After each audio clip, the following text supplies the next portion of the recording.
All right, let me just turn the services over right now to Levi, and I'm going to go ahead and introduce him. Levi, I met him, wow, what was it, 35 years ago, I guess, something like that.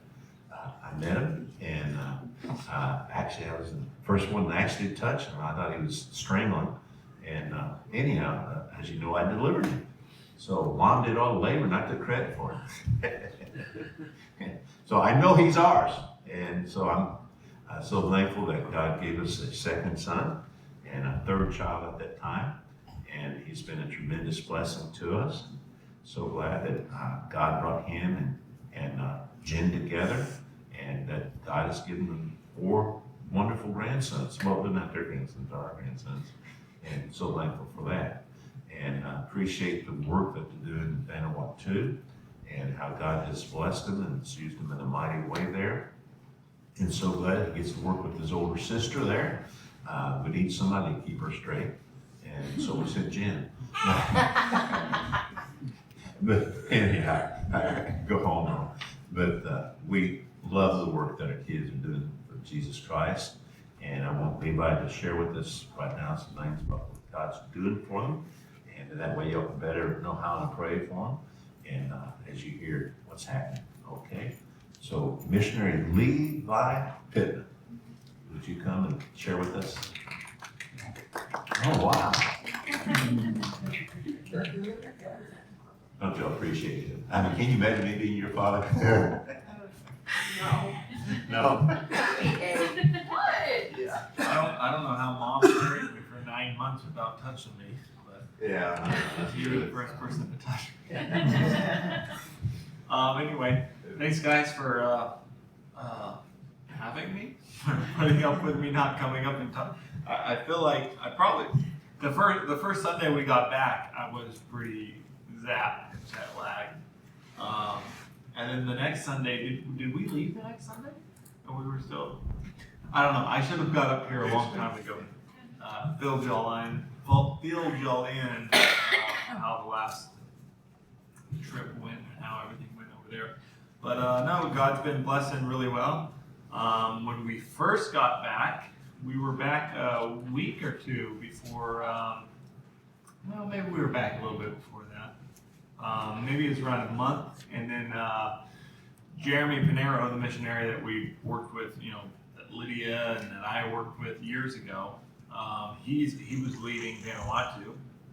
He was turning over the ministry to Pastor Ishmael, a local pastor that kind of pretty grown up underneath Jeremy. Jeremy's known him for years. And so Jeremy asked me if I wanted to be part of the ordination service. So we got to be part of the ordination service and get him ordained, and that was really cool to be part of that.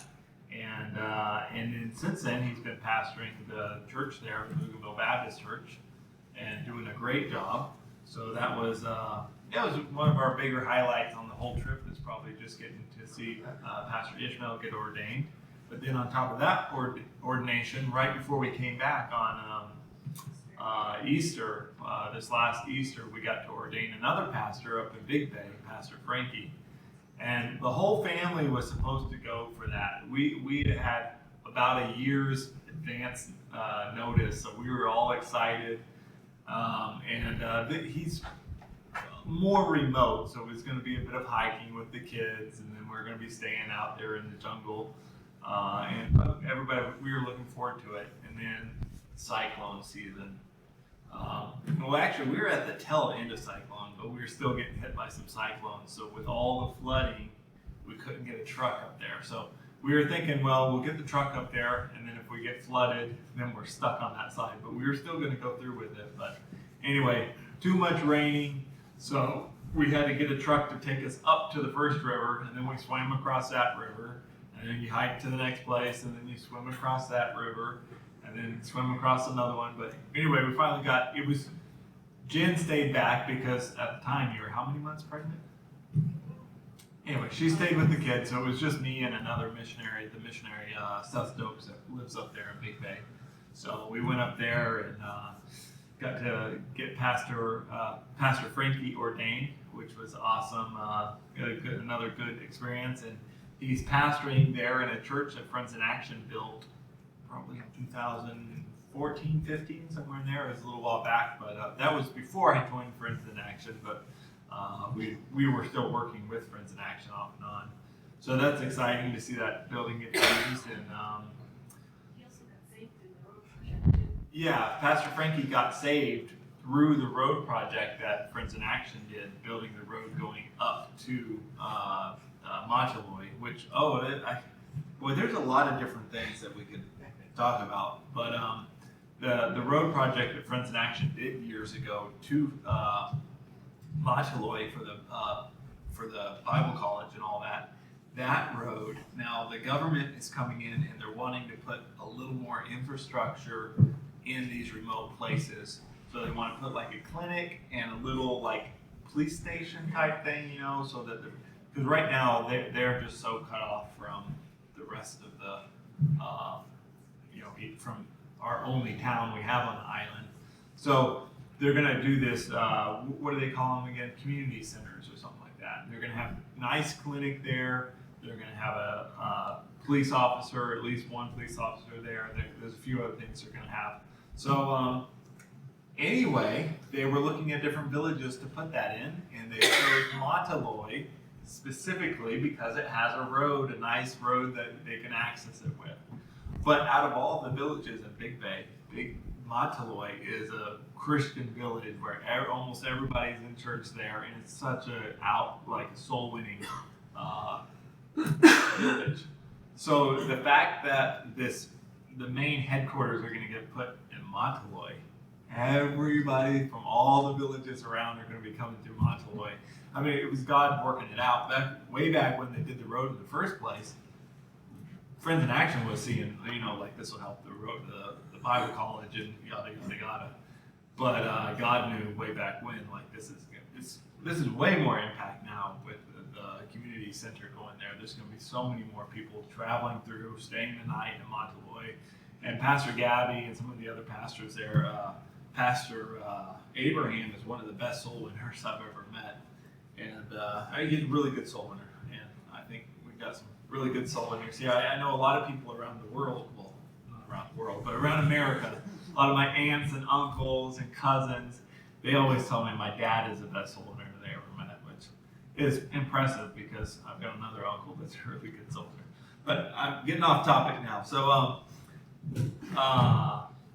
did I finish Pastor Frankie and all that? Oh, it's 7 o'clock now. Maybe I should just not finish the rest. Fine with me. I mean, go and share. All right. So, just a couple other things. So the water project that we've been working on for the last several years, we've finally got all the approval from the government, and I wish we had a situation with it would take too long to explain the whole thing, but we had a situation where some of the equipment that we were sending over. We had a new excavator coming over, a new skid loader coming over, and some other stuff for the water project. And we didn't have our tax exemption finished yet. We thought we had it because we got a number from the government, but that number was still, it had been approved by all the people, but it hadn't had the final approval by this one group with that does tax exemption or something like that. And so we were stuck with it on the wharf, and we were looking at paying $43,000, something like that, just in taxes. Because Vanuatu, they tax things that come in at a very high tax rate, and which makes it a lot of countries, a lot of people that do resorts and stuff on these small different nations, they don't do it in Vanuatu because the government taxes them too much to do stuff there. So anyway, we weren't, now this isn't coming directly out of our pockets, but it's coming out of Friends in Action's pockets, and like this is a large fee that we have to because, and I tried to get it cleared because we had the people that were there, and we finally said, well, this thing isn't going to go through. We talked to all the people we could talk to, so we tried to get it through, and then different things kept hiccuping. Oh, you have to go Now you have to get registration for everything that has R43 in it or coolant in it. We have to get how much coolant's in it and how much this and how much. And then, so we got all that taken care of. And then another day later, oh, well, now you have to do this, or, oh, I forgot to do this. And then, so it kept dragging on and on.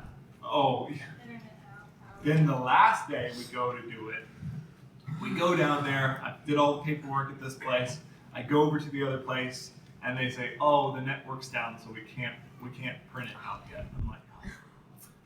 So I said, is it close in 30 minutes or it was an hour? And I said, can I just wait out front until y'all close, and then if network comes back on, then I'll come inside and get the. So they're like, okay, yeah, sure. So I go sit outside, and it's almost time where they're quitting. I'm like, and I see someone who walk outside. I'm like, awesome. So I jump out of the truck. I'm all excited, like I'm gonna get the paperwork. Oh, sorry, power's out. So Vanuatu, we lose power in town all the time. The whole town's powered by a generator. So like, power's out, we're quitting for the day. I'm like, no. But it turns out, all that happening, what it did, all these delays, we ended up getting the exemption number finalized before we could pay for it. Which means then we didn't have to pay for it. So, but the way the Lord worked everything out, it was so close. And so, anyway, that was a massive answered prayer. And God was slowing us down as we were trying to get that paperwork done, but we didn't know that at the time. So, a couple other things. The other things on the water project is we were looking at, bringing that water down the mountain, which is what we're still aiming at. But we started thinking about possibly drilling up there. And we had thought about that in the past, but people said we can't do it.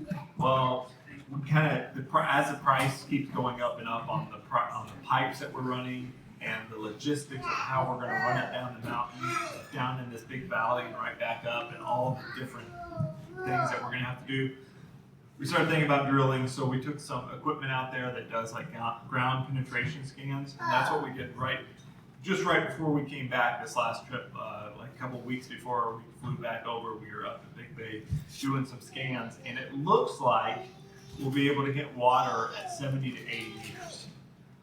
So if that's the case, it would be cheaper for us to buy a drill rig and send a drill rig over there. So that's what we're praying for right now. We're praying, it looks like that's what the Lord's leading us towards.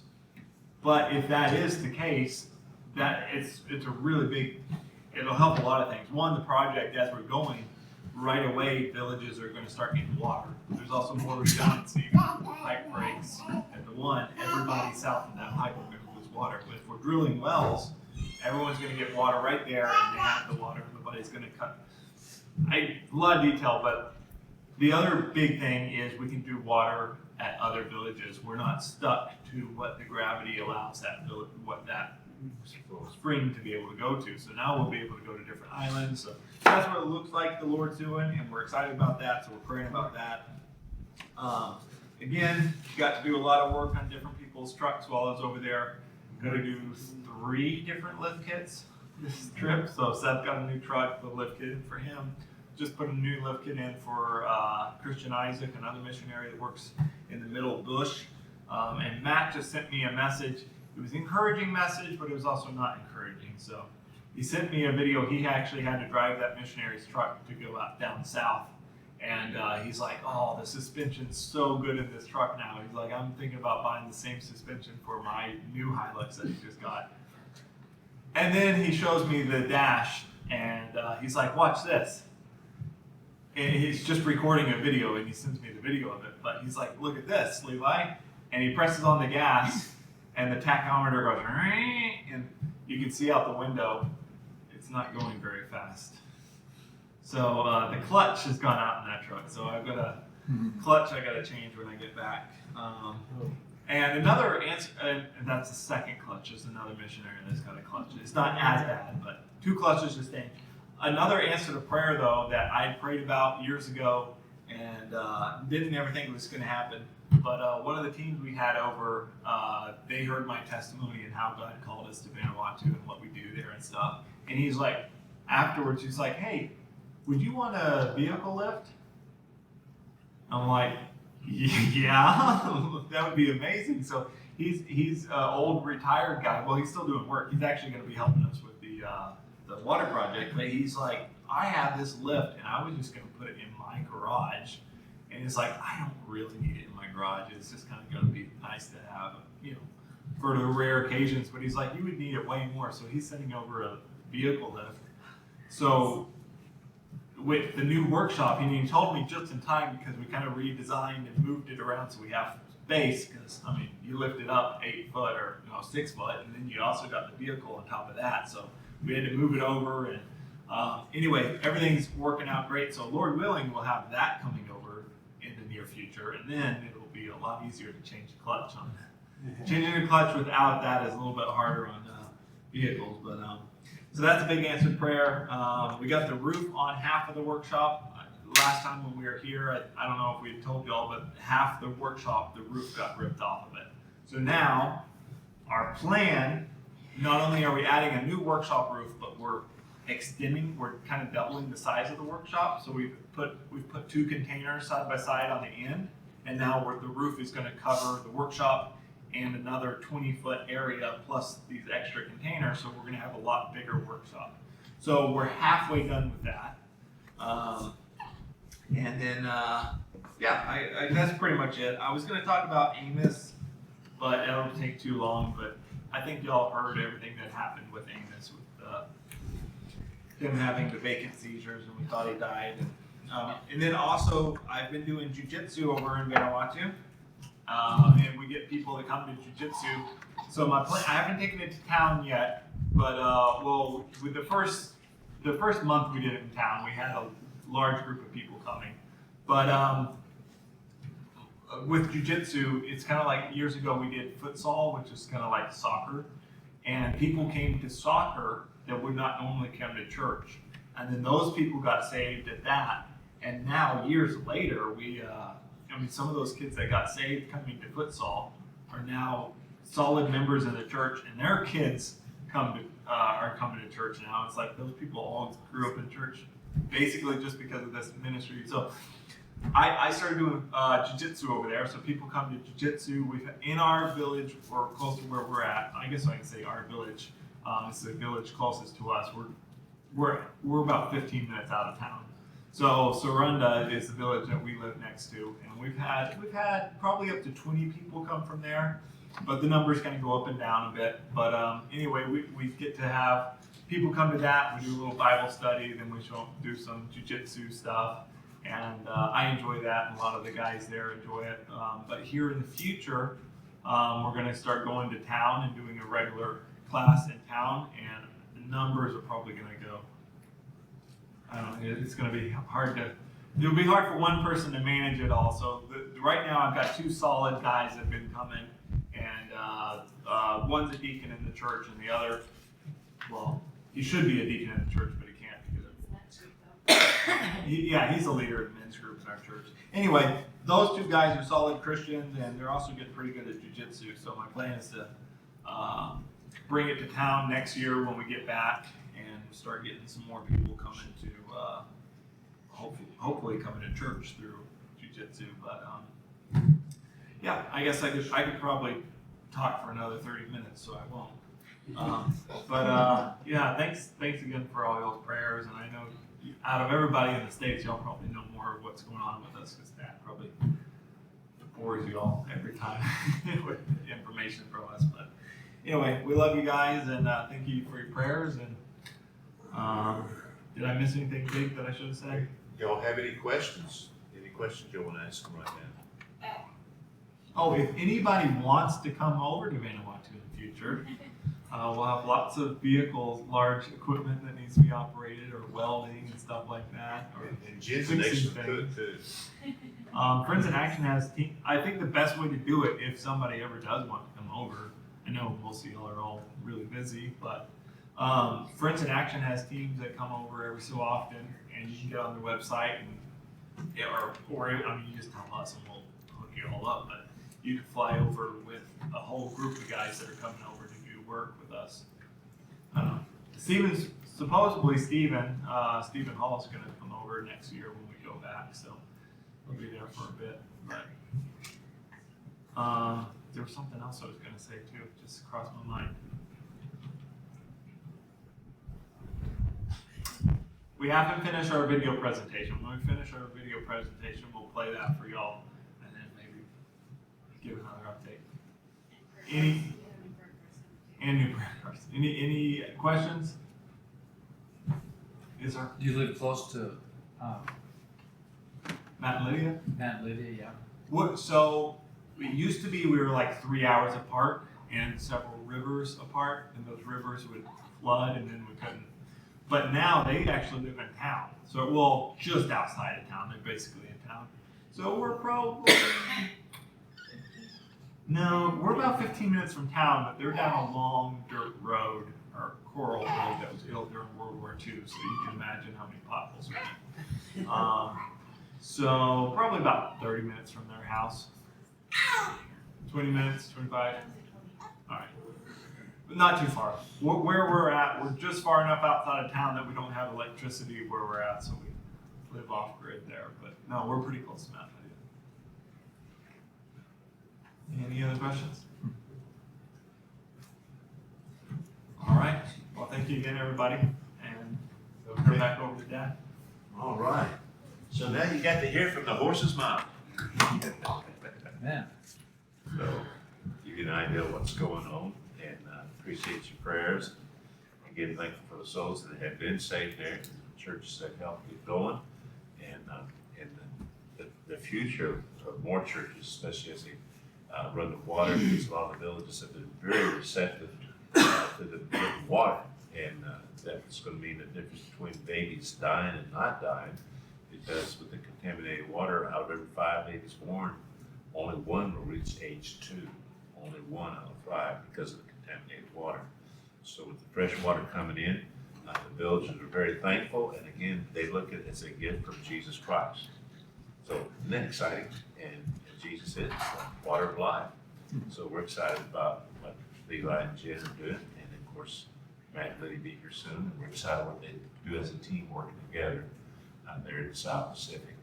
Well, it's just about 10 minutes after, so got a lot in, didn't we? Yeah. All right, and I hope that was worth the money. Okay. I'm going to ask Brother Goff, if you would you pray for us, Brother Chuck? Dear Heavenly Father, we're just thankful for this presentation tonight, Levi, the pastor's message. Bless each and every one here, and bless those who couldn't be here.